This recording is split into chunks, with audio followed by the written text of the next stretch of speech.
the you can see here there's a zero, there's a step zero. So these are the specific steps. Um, the first step is to embrace your strengths and superpowers, which is what we're covering today. Second step, to stop hindering your natural way of being. Third step is to try with your life. I think it's self-explanatory, really. It's yeah. A lot of people talk about finding their tribe, and I really emphasize think in tribes. There is a book called Neurotribes that talks about neurotribes, neurodivergent tribes. Um, Not one specific. You can have 1 to 3 main tribes, and then other tribes as well. So that's the third step. Fourth step is respecting your needs, which is um, very. It can be very difficult because sometimes you want something and it's not part of your needs. So there's that. I stopped smoking, my life changed, but doesn't mean I never smoke. I don't smoke as much. So that is part of respecting my needs because I realized that, and alcohol as well too. Right now I've not had cigarettes or alcohol or nicotine or alcohol for 20 days. Um, I stopped for Lent, so 40 days, so it's halfway. And I'm able to wake up better and just emotionally I feel better. I still use tobacco ceremoniously for like offerings and so on.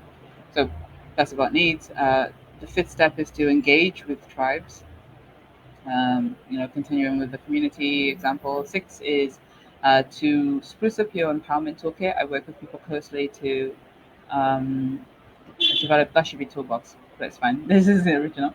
But to um, to get to develop, to create, co-create a de-stress toolkit, an empowerment toolbox.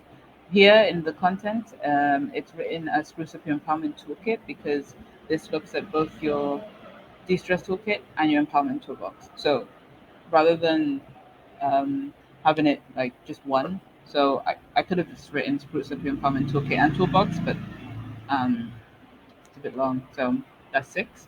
And seven is to seek in Europe here. I'm also looking at the second edition of this book already, and that is changed to seek Europeans, which is like a circle of six concept. Like seek, I say 1 to 3 people, maximum 7 people.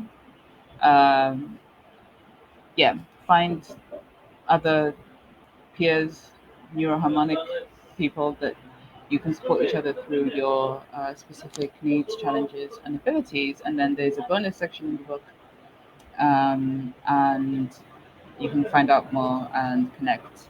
So that's briefly. It's not. I think now the book is 150 pages, and I don't want it to be more than 200 pages by the time I release on April the 2nd. But at the time of writing this, as you can see, it was shorter. I go through the guidebook and then edit the workbook based on the results and work I've done with people. So some general guidelines, just really quickly, and we'll have 30 minutes to I can now spend hours. Um, and you can see as we go through that we have steps and information. I apologize for any background noise in advance. It shouldn't be too loud. Did my best to minimize. I'm in a friend's beautiful little sweet cafe because I wanted to have this lovely painting behind me, the heart, as you can see. Um, and I've been seeing a lots of hearts in my life recently, and that's happened before. I know it's always a good sign when I see lots of hearts in my life. Like last August, I moved to a different place, and I was seeing lots of hearts, and it led on a wonderful journey. So back to the how to use. So in the workbook, this is how to use the workbook, and also how these master classes will be structured, uh, according like alongside, in parallel. You will see action item sections. So this is an example, but I also want you guys to do this activity if you're ready with your pen and paper, or write in the comments. What does an empowered you on an empowered day look like, feel like, sound like, taste like, whatever you do. So I know Alexandra is watching, and then I'm gonna check who else is. Uh,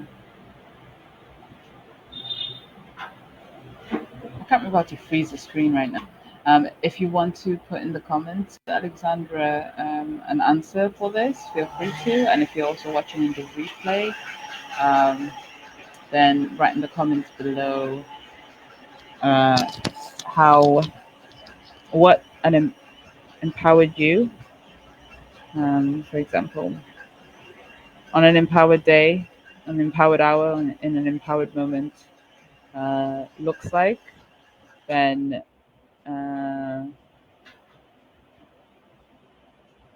it's the place to do that. I'll go back here because I'm not sure where that separate window went. Okay. Oh, that's the one. Okay. I was wondering where the thing to wrap around my neck was, but now I found it. So those, if you're doing it in the book specifically, there's some general guidance to do that. And a tip, obviously, is to use the guidebook and the workbook together because they were written together. And there's a pre-order. Like I said, you'll be able to pre-order with the email next tomorrow, if not tomorrow, next week, next Tuesday, for the second part of the masterclass. So for the natural way of being, step 2, masterclass. Now, step 0, before we even get into our strengths and superpowers, the most important step is to set the intention, to make the decision to go from stress and surviving, empowerment and thriving. A lot of people are in love with their suffering, in an unhealthy way. So a lot of people don't want to. They don't want to move to stop stressing because that's what they know. It's comfortable. Whatever other rationale or narrative they have going on for um, being in stress mode 24/7. And I want to add here a little interesting tip that is really useful. I also have my notebook. I'm not going to be writing much, but I'll be reading from it because, like I said, I don't want to switch screens. I don't want to put too many different things going on. Up to 3 things is best. So, phone, notebook, and tablet. Yeah. If you want to decrease or to de-stress, to relax, if you want to be more resilient, strangely enough, you have to increase your capacity to handle the stress, to handle stress.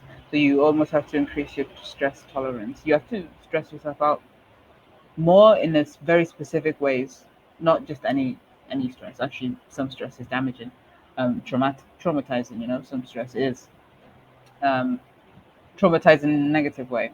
Um, However, there's also the stress that is like like when you learn, when you pursue a degree, it's stressful, right? Like when you're studying for hours, if you want to be a doctor. Um, However, once you get your degree, you're able to work, get a good income, and then you are not as stressed. It depends what you do actually after becoming a doctor, because sometimes you can go into one of these public sector or even private sector highly stressful environments that I would say are not conducive. Private practice is probably preferred. You get the idea with the example of by increasing your capacity to handle stress, it also increases your capacity to de-stress. So when I say to people to set the intention to de-stress, it doesn't mean that you never have stress, or you never, because I do stress regulation with clients. What it means is that you're able to, when you are experiencing stress release or stress relief, you go deeper into stress relief and release because you basically like increasing your bandwidth for that. So say you've just found out about neurodiversity online. or you found out about mental health. Like when I was younger, I used to research all the different conditions because a lot of the